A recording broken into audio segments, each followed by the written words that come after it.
Hello everyone, আমার আরেকটি ভ্লগে সকলকে সুস্বাগতম। আমরা সবাই মিলে ঠিক করেছিলাম এই বছর একটু ফ্যামিলি নিয়ে কোথাও ঘুরতে যাব। তো আমরা ঠিক করেছিলাম বেনারস যাব। সেরকমভাবেই আমরা সমস্ত অ্যারেঞ্জমেন্টসও শুরু করেছিলাম, কিন্তু আমাদের যাওয়ার সময় যে এত ঝামেলা হবে সেটা আমরা কখনো ভাবতে পারিনি।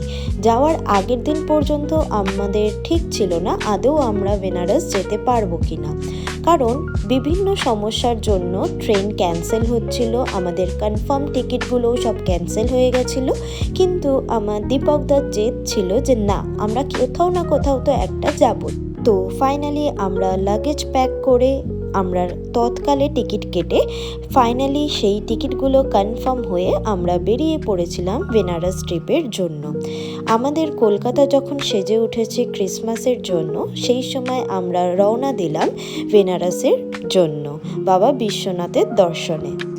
বাবার চলে যাওয়ার পরে এই প্রথমবার আমি মাকে নিয়ে কোথাও ঘুরতে যাচ্ছি।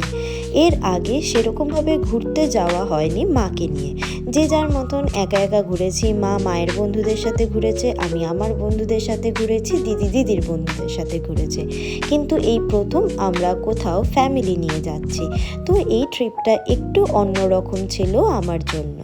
আমার খুব এক্সাইটিং লাগছিল, কারণ এই প্রথমবার আমি নিজের দায়িত্বে মাকে নিয়ে কোথাও ঘুরতে যাচ্ছিলাম। তো যেই ভাবনা সেই কাজ শুরু, আশা করা যায় বাকি ট্রিপটা ভালোই হবে।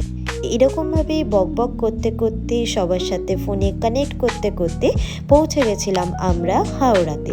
হাওড়া থেকেই আমাদের বেনারসের যাত্রা শুরু। নিজেদের কনফার্ম টিকিটের ট্রেনটা ক্যান্সেল হয়ে যাওয়ার সময় আমি আশা ছেড়েই দিয়েছিলাম যে আদৌ যাওয়া হবে কিনা। কিন্তু অনেক চেষ্টার পরে তৎকালের টিকিট কনফার্ম হওয়ার সাথে সাথে আমরা সবাই মিলে পৌঁছে গেছিলাম হাওড়ায়। সেখান থেকেই অনেকক্ষণ বসে থাকার পরে ট্রেন যথারীতি অনেক লেট ছিল, তারপরে ফাইনালি আমরা ট্রেন পাই এবং সেখান থেকেই শুরু হয় আমাদের বেনারস যাত্রা। সেই ট্রেনও প্রায় 7-8 ঘন্টা লেট চলছিল এবং আমাদের যে টাইমে পৌঁছানোর কথা ছিল সেই টাইমে আমরা পৌঁছে উঠতে পারিনি। তার জন্য আমাদের ট্রিপটা অনেকটাই বেশি হেকটিক হয়ে গেছিল, কারণ প্ল্যান মাফিক কোনো কিছুই হচ্ছিল না। তো কলকাতা থেকে আমরা পৌঁছে গেছিলাম মোগলসরাইতে, যার এখন নতুন নাম দীনদয়াল উপাধ্যায়।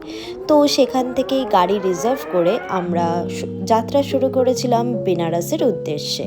আমাদের মতনই সবাই হয়তো ভেবেছিল এই সময়টা বেনারস যেহেতু অনেক ঠান্ডা থাকে, তাই হয়তো অনেক কম লোক থাকবে আর যে যার ট্রিপটা ভালো মতন এনজয় করতে পারবে। কিন্তু এখানে এসে বুঝলাম আমাদের মতন অনেক চালাকি এ দুনিয়ায় থাকে, আর কারোর ট্রিপই ইজি হবে না, এটুকু কনফার্ম।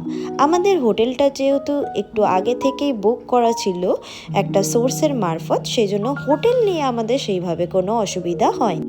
আমরা যেহেতু ক্রিসমাসের টাইমে গেছিলাম, তাই ওখানটা সাজানো হয়েছিল ক্রিসমাসের থিমে। তারপরে হোটেলে ঢুকেই আমরা যে যার মতন রুম সিলেক্ট করে নিচ্ছিলাম, যে কার কোন রুমটা পছন্দ সে সেই রুমে থেকে যেতে পারবে। তো আমি আর মা সিলেক্ট করেছিলাম এই রুমটা, এটা আমাদের জন্য এনাফ। তারপরে সবাই একটু ফ্রেশ হয়ে আমরা চলে গেছিলাম নিচে খাবারের সেকশানে, যেখানে গিয়ে আমরা এবারে ডিসাইড করছিলাম যে কীরকমভাবে প্ল্যানটা সর্ট করা যায়, যেহেতু আমাদের টাইমিংয়ের অনেকটাই হেরফের হয়ে গেছিলো। ব্যাস আজকের জন্য এটুকুই। আবার দেখা হবে খুব তাড়াতাড়ি পরের একটি ভ্লগে। এই ভ্লগটা ভালো লেগে থাকলে সবাই একটা লাইক, কমেন্ট আর শেয়ার করে দিও। টাটা।